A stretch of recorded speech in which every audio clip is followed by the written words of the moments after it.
Hello viewers, আমি Priyanka চকটক English চ্যানেলে তোমাদের সবাইকে আরেকবার স্বাগত। আজকে আমরা এসএসসি এসএলএসটির পোস্ট গ্র্যাজুয়েট লেভেলের সিলেবাসের একটা কবিতা পড়ব। তো তোমরা প্রথম থেকে লাস্ট অবধি কিন্তু আমার সাথে থাকবে।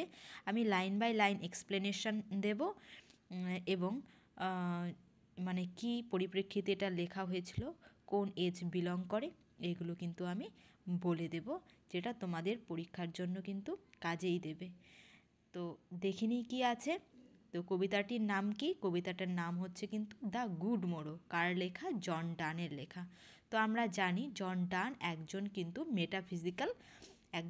Metaphysical poet. এবার কাদের এই মেটাফিজিক্যাল পোয়েট বলা হতো? কাদের মেটাফিজিক্যাল পোয়েট বলা হতো? তো এই মেটাফিজিক্যাল কথাটা কিন্তু ফার্স্ট কয়েন্ট করে কে? করে কিন্তু স্যামুয়েল জনসন। স্যামুয়েল জনসন কিন্তু ফার্স্ট কয়েন করে এই মেটাফিজিক্যাল কথাটা। তো 17th সেঞ্চুরি মানে 16th সেঞ্চুরির শেষের দিকে এবং 17th সেঞ্চুরির প্রথম দিকে কিছু পোয়েটদের আবির্ভাব ঘটে, যারা এর আগে যে এজ ছিল লিটারেচারের সেটা হচ্ছে এলিজাবেথান এজ। তো সেই এলিজাবেথান এজের লেখাগুলো থেকে একটু আলাদাভাবে তাদের লেখাগুলো শুরু করে। যে লেখাগুলোর মধ্যে আমরা কি পাই? উইট, প্যারাডক্স, কনসিট, এগুলোতে ভর্তি ছিল। মানে বলতে পারো যে এই পোয়েট্রিগুলোর মধ্যে কিন্তু একটা কমপ্লেক্স ফিলসফি আমরা পাই, যেটা এলিজাবেথের এজে ছিল না। মানে তারা যে এক্সাম্পলগুলো বা মেটাফোরগুলোও ইউজ করতো, সেগুলো বিভিন্ন জায়গা থেকে এমনভাবে নেওয়া হতো, সায়েন্স বা কোনো ফিলসফি, এমনভাবে সেগুলোকে নেওয়া হতো যেগুলো ওই যার সাথে তুলনা করা হচ্ছে তার সাথে কিন্তু অনেকটাই আলাদা। তো মোট কথা বলতে পারো একটা কমপ্লেক্স ফিলসফির উপর তারা কবিতাগুলো লিখত। তারা ছিল ইন্টেলেকচুয়ালিস্ট বলতে পারো। এগুলোর মধ্যে উইট প্যারাডক্সে ভর্তি ছিল এই কবিতাগুলো। তো তারা কিন্তু তাদের সেই সময়ে যখন তারা এগুলো লিখেছিল, সেই সময়ে তারা কিন্তু অতটা ফেমাস ছিল না। মানে তারা তাদের জায়গাটা তখনও পাকা করতে পারেনি। কিন্তু মানে অনেকটা পরে তারা তাদের এই কবিতাগুলো এগুলো কিন্তু সাড়া পায়। তো এরকমভাবেই স্যামুয়েল জনসন কিন্তু পরে তাদের নাম রাখে যে এরা হচ্ছে মেটাফিজিক্যাল পোয়েটস, কারণ তাদের কবিতার মধ্যে এই ধরনের ফিচারগুলো বেশি দেখা যায়, যেটা অ্যাকচুয়ালি এলিজাবেথেন এজের কবিতাগুলোতে ছিল না। তাদের এগেনস্টে তারা কিন্তু এগুলো লিখেছে। যেমন এলিজাবেথেন এজে একটু সেন্টিমেন্টাল টাইপের কবিতা লেখা হতো, লাভ পোয়েম, যেগুলোর মধ্যে মানে টিপিক্যাল একটা লাভ পোয়েম ছিল। কিন্তু এগুলো থেকে মানে মেটাফিজিক্যাল পোয়েটরাও লাভ পোয়েম লিখতো, রিলিজিয়াস পোয়েম লিখতো, কিন্তু সেগুলো কিন্তু একটু আলাদা লেভেলেরই ছিল। ঠিক আছে? তো পরে তাদের নাম করা হয় মেটাফিজিক্যাল পোয়েটস, তাদের নাম বলা হয় মেটাফিজিক্যাল পোয়েটস। ঠিক আছে? তো তাদের মধ্যে প্রমিনেন্ট কে ছিল? এই জন ডান কিন্তু তাদের মধ্যে ছিল প্রমিনেন্ট। তাছাড়া আরও আমরা নাম জানি, যেমন হচ্ছে জর্জ হারবার্ট। হারবার্টের নাম আমরা শুনেছি, জর্জ হারবার্ট, অ্যান্ড্রিউ মার্ভেল, তারপর আব্রাহাম কাউলে। এরাও কিন্তু ছিল মেটাফিজিক্যাল পোয়েটস। সরি। তো এরাও ছিল মেটাফিজিক্যাল পোয়েট, কিন্তু তার মধ্যে প্রমিনেন্ট ছিল জন ডান। এবার আমরা কবিতা পড়তে পড়তে দেখব যে কি কি মেটাফিজিক্যাল ফিচার আমরা পাই তার লেখার মধ্যে। ঠিক আছে? তো দেখি কি আছে first. I wonder by my troth what thou and I. তার আগে, কবিতাটা শুরু করার আগে আমি একবার বলে নিচ্ছি যে এই কবিতাটি ধরা হয় যে 1590s মধ্যে লেখা হয়েছিল। কিন্তু আমি বললাম যে তারা সেই সময়ে কিন্তু ফেমাস হয়নি, তারা কিন্তু তাদের জায়গাটাকে ওই সময়ে তাদের সময়কালে কিন্তু পাকা করতে পারেনি। তাই তার মৃত্যুর পর, জন ডানের মৃত্যু হয় 1631-এ, এবং এই কবিতাগুলো কিন্তু পাবলিশড হয় 1633-তে। 1633-তে গিয়ে কিন্তু কবিতাগুলো পাবলিশড হয়, মানে তার মৃত্যুর পর। তো গুড মোরোটা 1613-এ সংস এবং সনেটস নামে সংস অ্যান্ড সনেটস নামে এক অ্যান্থোলজি থেকে কিন্তু এটাকে নেওয়া হয়েছে। মানে এগুলো 16th 33-তে কিন্তু পাবলিশড হয়, এবং এটার থেকে এই গুডমোরো কবিতাটা নেওয়া হয়েছে সংস অ্যান্ড সনেটস থেকে, মানে তার মৃত্যুর পর এগুলো পাবলিশড হয়। ঠিক আছে, তো এবার যাচ্ছি লাইন বাই লাইন এক্সপ্লেনেশনে। কি আছে? I wonder by my troth what thou and I did till we loved, were we not win till then, but sucked on country pleasure childishly, or snorted we in the seven sleepers den? এবার প্রথমে আমরা কতগুলো line পেলাম, যে প্রত্যেকটা লাইনে এখানে question করা হয়েছে। দেখো এখানে প্রত্যেকটা লাইনে কোয়েশ্চেন করা হয়েছে। শুরু কি হলো? আই ওন্ডার, আমি অবাক হয়ে যাই, বাই মাই ট্রুথ, ট্রুথ মানে ট্রুথ, এটা একটা আর্কাইক ফর্ম, কবিতাতে ব্যবহার করতো আগে। ট্রুথ মানে ট্রুলি, আই ওন্ডার মানে আমি সত্যিই অবাক হয়ে যাই, এইভাবে বলেছে যে সত্যিই আমি অবাক হয়ে যাই, what thou and I did till we loved, তুমি এবং আমি কি ছিলাম, এই ভালোবাসার আগে তুমি আর আমি কি ছিলাম, were we not weaned till দেন।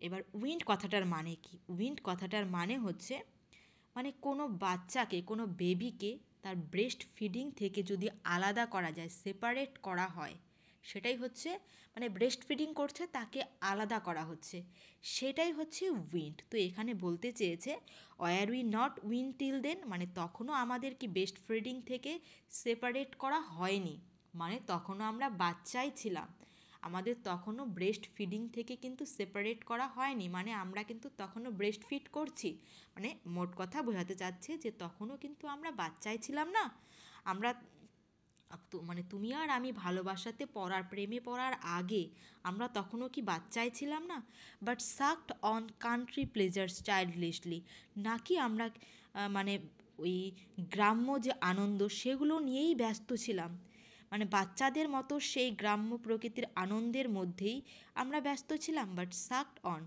সাকড মানে তোমরা জানো সাক করা, কোনো কিছু মানে চুষে নেওয়া, তো সাকড অন কান্ট্রি প্লেজার্স মানে এখানে বলতে পারো যে আমরা এটার মধ্যে ডুবেছিলাম, আমরা কান্ট্রি ছোট ছোট মানে বাচ্চাদের খুশি হওয়ার মতো জিনিসের মধ্যে আমরা কিন্তু দুজনে মেতেছিলাম প্রেমে পড়ার আগে। Or snorted we in the seven sleepers den, নাকি আমরা ওই সেভেন স্লিপার্সরা ডেনের মধ্যে যেভাবে ঘুমিয়েছিল সেভাবে ঘুমিয়েছিলাম। স্নর্টেড মানে স্নোরিং বা নাক ডাকা বলতে পারো। তো snorted we in the seven sleepers den, তো এটা কিন্তু একটা অ্যালিউশন, এটা একটা বিবলিক্যাল অ্যালিউশন। তো এটা একটা গল্প আছে যে এম্পারার ডিসিয়াসের ভয়ে কিছু ক্রিশ্চিয়ান যুবক, 7জন ক্রিশ্চিয়ান, তারা ডেনের মধ্যে লুকিয়েছিল, এবং বলা হয় তারা সেঞ্চুরির পর সেঞ্চুরি সেখানে কিন্তু ভয়ে ওই ডেনের মধ্যেই ছিল, তো তাদের সাথে নিজেদের তুলনা করেছে এখানে। তো তুলনা করে বলেছে যে আমরা কিন্তু সেই সেভেন স্লিপারদের মতো কি তাহলে আমরা ঘুমিয়েছিলাম, মানে আমরা প্রেমে পড়ার আগে কি তাহলে ওই সেভেন স্লিপারের মতো ওই গুহার মধ্যে ঢুকেছিলাম। সরি এবার দেখো এখানে কোয়েশ্চেন করলো, প্রথম 3টে লাইনে আমরা দেখলাম যে কোয়েশ্চেন করা হলো। এবার পরের লাইনগুলোতে আমরা দেখব যে পোয়েট কিন্তু নিজে নিজে আনসার দিয়ে দিচ্ছে, সে কিন্তু কারো অপেক্ষা করছে না, নিজে নিজে আনসার দিচ্ছে। ইট ওয়াজ সো, হ্যাঁ তাই ছিল, মানে হ্যাঁ আমরা এগুলোতেই মেতেছিলাম, মানে আমাদের মধ্যে তখন একটা ইনফ্যাচুয়েশন কাজ করছিল, তখন কিন্তু আমরা তখন মোট কথা বলতে পারো আমরা ঘুমিয়েছিলাম, তখনও প্রেমের মধ্যে আমরা ঘুমিয়েছিলাম, জেগে উঠিনি, আমাদের সোলগুলো তখনও জেগে ওঠেনি। But this all pleasures fancies be, মানে এগুলো সব ফ্যান্সি ছিল, এগুলো সব ইনফ্যাচুয়েশন ছিল, এই প্লেজারগুলো যে অল প্লেজার্স, এই যে আমরা যে প্লেজারগুলো পেয়েছিলাম এগুলো কিন্তু সব ফ্যান্সিই ছিল। If ever any beauty I did see, মানে এগুলো সব ফ্যান্সি ছিল, তোমার সাথে প্রেমে পড়ার আগে সমস্ত জিনিসগুলো ছিল ফ্যান্সি, ইমাজিনেশন, কল্পনা ছিল এগুলো সব। If ever any beauty I did see which I desired and got, it was but a dream of thee, আমি যদি কোনো সৌন্দর্য দেখে থাকি, হুইচ আই ডিজায়ার্ড যেটা আমি চেয়েছিলাম, অ্যান্ড গড এবং পেয়েছি, it was but a dream of thee, মানে আমি যদি কখনো কোনো সৌন্দর্যকে দেখি, যেটা আমি চেয়েছিলাম সেটা বা যেটা আমি পেয়েছি, সমস্ত কিছুই কিন্তু তোমার স্বপ্ন ছিল। মানে আমি তোমার মতোই চেয়েছিলাম, তোমার মতো, মানে তোমার স্বপ্ন ছাড়া কিন্তু আমি অন্য কিছু দেখিনি। তো আমরা এখানে ফার্স্ট কি পেলাম, যে কোয়েশ্চেন করলো, কোয়েশ্চেনের কিন্তু আনসার দেওয়ার কিন্তু অপেক্ষা করলো না, পোয়েট কিন্তু নিজে নিজে আনসার দিয়ে দিল। ঠিক আছে। আর দেখো কম্প্যারিজনগুলোও দেখো, বিবলিক্যাল একটা অ্যালিউশন নিয়ে এলো তাদের মানে প্রেমে পড়ার আগের মুহূর্তটাকে বোঝানোর জন্য। এবার পরের লাইনগুলোতে আমরা আরও দেখব যে মেটাফিজিক্যাল মানে কী কী জিনিস পাই, মেটাফিজিক্যাল কী কী ফিচার পাই। দেখো এগুলো দেখো, নর্মাল যে এলিজাবেথেন পোয়েমগুলো ছিল, এটা কিন্তু আমাদের মানে এলিজাবেথেন পোয়েমগুলো যখন তোমরা পড়বে, আমাদের সিলেবাস এসএসসি সিলেবাসেই কিন্তু আছে। যেমন ওই লাভিং ইন ট্রুথ, বা বলতে পারো one day I রোট her name, এগুলো ছিল এলিজাবেথেন পোয়েম। ওই কবিতাগুলো একবার পড়বে আর এই কবিতাগুলো একবার পড়ে দেখবে, এই গুড মোরোটা একবার পড়ে দেখবে, বুঝতে পারবে ডিফারেন্সটা, যে ওগুলো ছিল সিম্পল টিপিক্যাল লাভ পোয়েম, এটাও কিন্তু লাভ পোয়েম, এটাতে আমরা অনেক কিছুই আলাদা দেখব। মানে এই কবিতাগুলো বুঝতে অনেকটা বুদ্ধির প্রয়োজন, তাই কিন্তু এই মেটাফিজিক্যাল পোয়েটসদের কিন্তু ইন্টেলেকচুয়ালিস্ট বলা হয়। এগুলোর মধ্যে উইটে ভর্তি, কম্প্যারিজনগুলোও দেখবে কেমন টাইপের কম্প্যারিজন দেয়। ঠিক আছে, মানে কম্প্যারিজনগুলো বিভিন্ন ফিল্ড থেকে নেওয়া, যেগুলো একজন বুঝতে গেলে একজন মানে বুদ্ধিমত্তার প্রয়োজন আছে। ঠিক আছে, এগুলো টিপিক্যাল এলিজাবেথেন এজের লাভ পোয়েমের মতো না। এবার পরের প্যারাগ্রাফে যাচ্ছি, 3টে প্যারাগ্রাফের মধ্যে কিন্তু কবিতাটিকে শেষ করেছে। ঠিক আছে, পরের প্যারাগ্রাফে কি আছে, and now good morrow to our waking souls. এবার এখানে একটা পিকচার আমরা দেখতে পাচ্ছি, যে after having a good sex they woke up in the morning, এরকম দেখাচ্ছে। ঠিক আছে, তারা উঠে কি করছে, একে অপরকে উইশ করছে, গুড মর্নিং বলছে। And now good morning to our waking souls, মানে এতক্ষণ যেগুলো ছিল এগুলো কিন্তু সব চাইল্ডলিশলি জিনিস ছিল, এবার আমাদের সোল কিন্তু জেগে উঠেছে, আমরা জেগে উঠেছি এবং একে অপরকে কিন্তু আমরা উইশ করছি গুড মর্নিং বলে। And now good morrow to our waking souls, আমাদের সোল যেহেতু এখন জেগে উঠেছে, আমরা গুড মর্নিং বলছি। Which was not one another out of fear, আর আমরা কিন্তু একে অপরকে ভয়ের সাথে দেখি না, watch not one another out of fear, ভয়ে দেখি না, ফর লাভ, আমরা কিন্তু ভালোবাসার চোখে একে অপরকে দেখি, আমরা কিন্তু ভয়ে দেখি না দুজন দুজনকে। All love of other sights controls, all love of other sights controls, মানে আমরা এতটাই দুজন দুজনকে ভালোবেসেছি যে অন্যান্য জিনিস থেকে কিন্তু আমাদের এই ভালোবাসা একে নিয়ন্ত্রণ করে। মানে আমরা দুজন দুজনকে এতটাই ভালোবেসেছি যে অন্য কোনো কিছুর দিকে আমাদের দৃষ্টি নিক্ষেপ করতেই হয় না। আমাদের ভালোবাসাটা এতটাই ডিপ যে আমাদের ভালোবাসা অন্য কিছু দেখা থেকে আমাদের কিন্তু নিয়ন্ত্রণ করে, আমাদের কিন্তু নিয়ন্ত্রণ করে দেয় আমাদের ভালোবাসা, অন্য কিছু দেখার প্রয়োজনই হয় না। All love other sights controls, অন্যান্য সমস্ত দৃশ্য থেকে কিন্তু আমাদের নিয়ন্ত্রণ করে। And make one little room and everywhere, আর আমরা কিন্তু এই ভালোবেসে আমাদের একটা ভালোবাসার জগৎ তৈরি করেছি।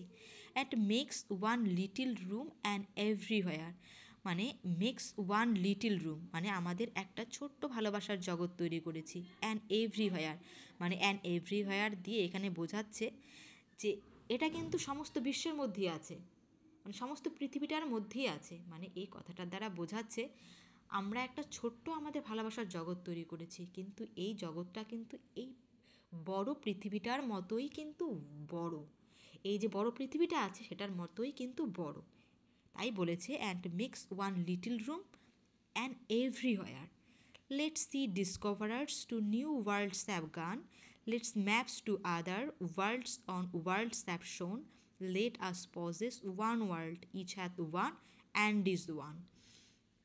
এবার বলেছে দেখো এই 3টে সেন্টেন্স কিন্তু লেট দিয়ে শুরু হয়েছে, তার মানে এটা কিসের এক্সাম্পল, অ্যানাফোরার এক্সাম্পল। 3টে সেন্টেন্স পরপর লেট দিয়ে শুরু হয়েছে, তার মানে এটা অ্যানাফোরার এক্সাম্পল। ঠিক আছে, এবার কি বলেছে যে এটা কি ছিল, বললাম 17th সেঞ্চুরির শুরুর দিকে ছিল।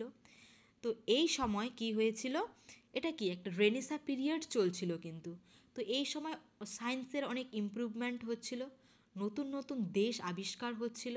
তো এই জন্য বলেছে, সেই পরিপ্রেক্ষিতে বলেছে, লেটস সি ডিসকভারার্স, মানে যারা এক্সপ্লোরার, যারা নতুন নতুন দেশ আবিষ্কার করছিল, সমুদ্র পাড়ি দিচ্ছিল, তাদের সেই নতুন দেশগুলোতে যেতে দাও। Let's sea discoverers to new worlds up gone, যেতে দাও তাদের। Let's map to other worlds on worlds up shown, যারা ম্যাপ তৈরি করছে, let's maps to other worlds on worlds up shown, মানে পৃথিবীর উপর পৃথিবী দেখাচ্ছে, মানে যদি নতুন কোনো দেশ আবিষ্কার হয় নিশ্চয়ই ম্যাপ, তার মানচিত্রটাও পাল্টাবে। তাহলে মানচিত্রে মানে দেশের ওপর দেশ, নতুন দেশ আবিষ্কার হচ্ছে, তো বলেছে দেশের ওপর দেশ তাদের মানচিত্রে আঁকতে দাও।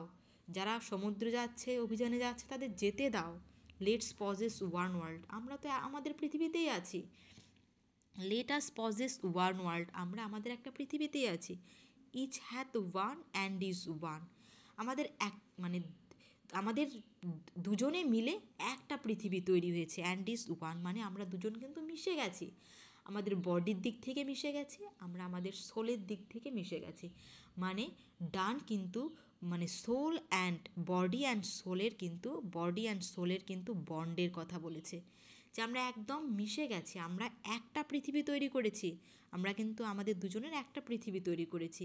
কে কী করছে করুক, আমাদের কাছে আমাদের পৃথিবী আছে, আমাদের নিজস্ব ভালোবাসার একটা জগৎ আছে। এবার লাস্ট প্যারাগ্রাফে দেখি কি আছে, ছোট্ট কবিতা কিন্তু উইটে ভর্তি।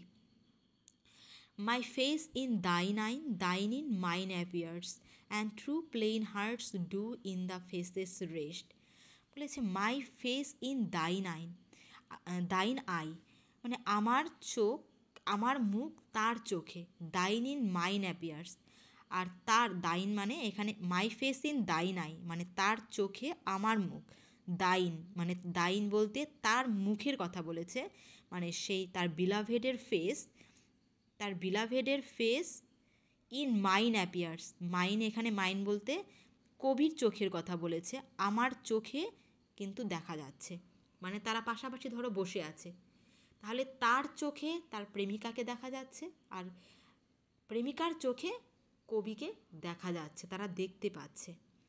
And true plain hearts do in the faces rest, আর বলেছে দুটো প্লেন মানে সরল, নিষ্পাপ, সরল দুটো হার্ট, দুটো হৃদয় কিন্তু এই মুখেই কিন্তু বিশ্রাম নেয়। মানে এখানে বলতে চাইছে যে আমরা কি জানি, আমাদের মনের ভিতর কি চলছে সেটা কিন্তু মুখেই প্রকাশ পায়, মুখ দেখলে বোঝা যায় আমাদের মনে কি আছে। তো বলেছে আমাদের মুখেই কিন্তু আমাদের বোঝা যাচ্ছে যে আমাদের দুটো সরল হৃদয় দুজন দুজনের প্রতি কিন্তু ডিভোটেড, সেটা কিন্তু আমাদের মুখেই বোঝা যাচ্ছে। আমাদের সেই আমাদের সেই সরল নিষ্পাপ হৃদয়ের মধ্যেই কিন্তু এটা আশ্রয় নিচ্ছে। Where can we find two better hemispheres, আমরা কোথায় এর থেকে ভালো দুটো হেমিস্ফিয়ার পাবো। দেখো এখানে মানে বললাম না যে তারা কম্প্যারিজন, তারা মেটাফোর ইউজ করতো, কিন্তু মেটাফোরগুলো এমনভাবে ইউজ করতো সায়েন্স থেকে নেওয়া, জিওগ্রাফি থেকে নেওয়া, বিভিন্ন ফিল্ড থেকে নিত, যেটা কিন্তু আমরা মানে এগুলোকে বলা হয় মেটাফিজিক্যাল কনসিট, আর এই জন্যই মেটাফিজিক্যাল পোয়েট্রি কিন্তু পোয়েটরা কিন্তু ফেমাস ছিল মেটাফিজিক্যাল কনসিট ইউজ করার ক্ষেত্রে। যেটা আমরা এলিজাবেথেন কনসিটের সাথে যদি এগুলোকে আমরা মানে ডিফারেন্সিয়েট করি, তাহলে দেখতে পাবে যে মানে এলিজাবেথেন এজে তারা যে কম্প্যারিজনগুলো দিত সেগুলো কিন্তু মানে ক্লোজলি রিলেটেড ছিল। মানে যদি তারা লাভের সাথে ধরো রোজের তুলনা করলো, তো ওগুলো কি লাভ আর রোজ যদি কম্পেয়ার করে, দুটো ফ্রেশনেসের দিক থেকে যদি কম্পেয়ার করে, এগুলো কিন্তু ক্লোজলি রিলেটেড। কিন্তু দেখো তারা কিভাবে ইউজ করলো, তারা মেটাফিজিক্যাল কনসিট, এলিজাবেথেন কনসিটগুলো তাহলে দেখো কতটা সিম্পল, সাধারণ যে কোনো লোকই ভালোভাবে বুঝতে পারবে। কিন্তু এগুলোর জন্য কিন্তু বললাম এই বুদ্ধিমত্তার প্রয়োজন। তাহলে দেখো বিভিন্ন ফিল্ড থেকে তারা এই কনসিটগুলোকে কিন্তু নিয়েছে। মানে এখানে কম্প্যারিজন করলো দুটো হেমিস্ফিয়ারের সাথে তাদের লাভের কম্প্যারিজন করলো। মানে বলেছে মানে সে একটা হেমিস্ফিয়ার, মানে পৃথিবীটা কি গোল, তাই তো? তো বলেছে যে হাফ হেমিস্ফিয়ার হচ্ছে পোয়েট নিজে আর হাফ হচ্ছে তার বিলাভেড, আর এই তারা দুজন মিশে তাদের একটা জগৎ তৈরি হয়েছে, তাদের এই পৃথিবীটা তৈরি হয়েছে। কিন্তু সে একটা হেমিস্ফিয়ার, তার বিলাভেড আরেকটা হেমিস্ফিয়ার। মানে এক্সাম্পলগুলো দেখো কোথা থেকে কিভাবে নেওয়া হয়েছে। তো এগুলো কিন্তু metaphysical concept. Where we can find two better hemispheres without sharp north without declining west. এখানে বলা হতে পারে শেপের কথাও বলা হতে পারে যে আমাদের পৃথিবীটা গোল হলেও কিন্তু এই মানে ইকুয়েটরের জায়গাটাতে কিন্তু একটু চওড়া, মানে একটু মানে বাল্জড আছে। আর এই ওপরের দিকটাতে নর্থ পোল আর সাউথ পোলের দিকে কিন্তু মানে কি একটু চ্যাপ্টা আছে, এই দিকটাতে কিন্তু একটু চ্যাপ্টা আছে আর এই দিকটাতে কিন্তু একটু ফোলা আছে। তো সেটাও বোঝাতে পারে, বা উত্তরের বা নর্থের যে মানে কনকনে ঠান্ডা সেটাও বলতে পারে, বা ওয়েস্টের যে কি বলবো ওয়েস্টের যে অবনমন সেটাকেও এখানে বোঝাতে পারে। তো বলেছে without sharp north without declining West, মানে গ্লোবের মধ্যেও কিন্তু মানে আমাদের পৃথিবীর মধ্যেও কিন্তু একটা কি আছে, মানে একটা মানে পারফেক্টনেস একটু কম আছে। মানে সেখানে এই দিকটাতে একটু চ্যাপ্টা আবার এই দিকটাতে ফোলা, কিন্তু আমাদের যে ভালোবাসাটা সেটা কিন্তু একদম পারফেক্ট একটা রাউন্ড, পারফেক্ট রাউন্ড। দুটো হেমিস্ফিয়ার আমরা দুজন তৈরি করেছি, কিন্তু সেটা মিলে একটা পারফেক্ট কিন্তু মানে সার্কেল হয়েছে। তো কি বলেছে, whatever dies was not mixed equally. এবার আবার দেখো এখানে একটা মানে সায়েন্স থেকে নেওয়া হয়েছে concept. Whatever dies was not mixed equally বলছে, হোয়াট এভার ডাইস যা কিছু যেটা ধ্বংস হয় বা মারা যায় সেটা কি কারণে মারা যায়, ওয়াজ নট মিক্সড ইকুয়ালি, কারণ সেটার মধ্যে কোনো ইমব্যালেন্স আছে, সেটা মিক্সড হয়নি ঠিকঠাক। ধরো আমাদের দেহটাই যদি ধরো না কেন, সেখানে কি একটা সব কিছুর একটা পারফেক্ট ব্যালেন্স আছে, কতগুলো টিস্যুর প্রয়োজন, কত পরিমাণ ব্লাডের প্রয়োজন, সমস্ত কিছু দিয়ে কিন্তু আমাদের একটা পারফেক্ট হিউম্যান বডি হয়েছে, তাই তো? কিন্তু এগুলো যদি কিছু ইমব্যালেন্স হয় তাহলে কি, তাহলে আমাদের শরীরটা তৈরি হবে না, বা সেটা ধ্বংস হয়ে যাবে, তাই না? বা আমরা মারা যাব। তো কোন জিনিসগুলো এরকম মারা যায়, যেগুলোর মধ্যে এরকম মানে পারফেক্টনেস যেগুলোর মধ্যে থাকে না, যেগুলো ইমপারফেক্ট, যেগুলো মিক্সড হয় না ঠিকঠাক, যেগুলোর মধ্যে ইমব্যালেন্স থাকে কোনো কিছুর, তারাই কিন্তু কি করে, ধ্বংস হয়ে যায়। If our two loves be one, আমাদের দুজনের ভালোবাসা যদি এক হয়, অর দাউ অ্যান্ড আই, এবং তুমি এবং আমি, love so alike that none do slacken none can die. আমাদের দুজনের ভালোবাসা যদি এক হয়ে যায়, আমরা দুজন দুজনের মধ্যে মিশে গেছি, যদি এক হয়ে যায়, তাহলে নান ডু স্ল্যাকেন, স্ল্যাকেন মানে কম হয়ে যাওয়া, তাহলে কেউ আমরা কমে যাব না, আমাদের কারোর মধ্যে থেকে কোনো রকম মানে ক্ষয় হয়ে যাব না, নান ক্যান ডাই, আমরা দুর্বল হয়ে যাব না, ক্ষয় হয়ে যাব না, আমাদের মধ্যে কোনো কিছুর কম ঘটবে না, এবং আমরা কিন্তু মারা যাব না, আমরা কিন্তু ইমমর্টাল হয়ে যাব, কারণ আমরা দুজনে মিশে একটা পারফেক্ট আমাদের জগৎ তৈরি করেছি। তাহলে বুঝতে পারলে এই কবিতাটা কেন অন্যদের থেকে আলাদা ছিল, এবং ওই সময়ে তারা কিন্তু এই জন্য ফেমাস হয়নি, কিন্তু পরবর্তীকালে তারা কিন্তু এই মেটাফিজিক্যাল পোয়েট্রির জন্য কিন্তু তারা ফেমাস হয়ে যায়, যে তারা এত সুন্দরভাবে মানে বুদ্ধিমত্তা কাজে লাগিয়ে কবিতাগুলো লিখেছিল। তো কবিতাটা একটু কঠিন, কিন্তু লাইন বাই লাইন যখন পড়বে তখন কিন্তু ভালো লাগবে, যে বিভিন্ন ফিল্ড থেকে তারা কিন্তু তাদের কম্প্যারিজনগুলো নিয়েছে। মানে আরেকটা কম্প্যারিজন শুনলে মানে হাসিও পাবে, সেটা হচ্ছে জন ডানের ফ্লি নামে একটা কবিতা আছে। তো সেখানে তাদের দুজনের মানে লাভ দুটোকে জাস্টিফিকেশন করেছে এইভাবে, যে তারা দুজন হয়তো মানে বাস্তবে তারা দুজন মিলিত হতে পারছে না, কিন্তু ফ্লি মানে এখানে বলতে পারো মশা জাতীয় কোনো একটা মানে ইনসেক্ট, সে কী করেছে, প্রথমে তার রক্ত খেয়েছে, মানে কবির মানে রক্ত খেয়েছে, তারপর সে আবার সাক করেছে আবার সেই তার প্রেমিকার রক্ত, তাহলে সেই মশাটার মধ্যে তাদের দুজনের ব্লাড কি হয়েছে, মিক্সড হয়ে গেছে, আর সেভাবেই তারা কিন্তু তাদের প্রেমের মধ্যে মিল খুঁজে পেয়েছে, তাদের প্রেম সেদিক থেকে জাস্টিফাই হয়েছে। মানে দেখো মানে মেটাফিজিক্যাল পোয়েমের মধ্যে কিভাবে কোথা থেকে তারা মানে কম্প্যারিজন নিয়ে আসে। ঠিক আছে, তো একটু কঠিন কিন্তু কবিতাগুলো বেশ ভালো। তো তোমরা এটা কিন্তু সিলেবাসে আছে, এবং এখান থেকে অনেক টাইপের এমসিকিউ হতে পারে, সেগুলো নিয়ে তো অবশ্যই আমার ভিডিও আসবে। তো তোমাদের ক্লাসটি কেমন লাগলো অবশ্যই কিন্তু তোমরা কমেন্ট বক্সে জানাবে, এবং যদি অন্য কোনো কবিতা বা অন্য কোনো টেক্সটের জন্য তোমাদের মনে হয় যে এক্সপ্লেনেশন করা উচিত, তাহলে তোমরা কিন্তু অবশ্যই সেটা কমেন্ট বক্সে লিখে জানাবে আমাকে। Thank you for watching, tata by.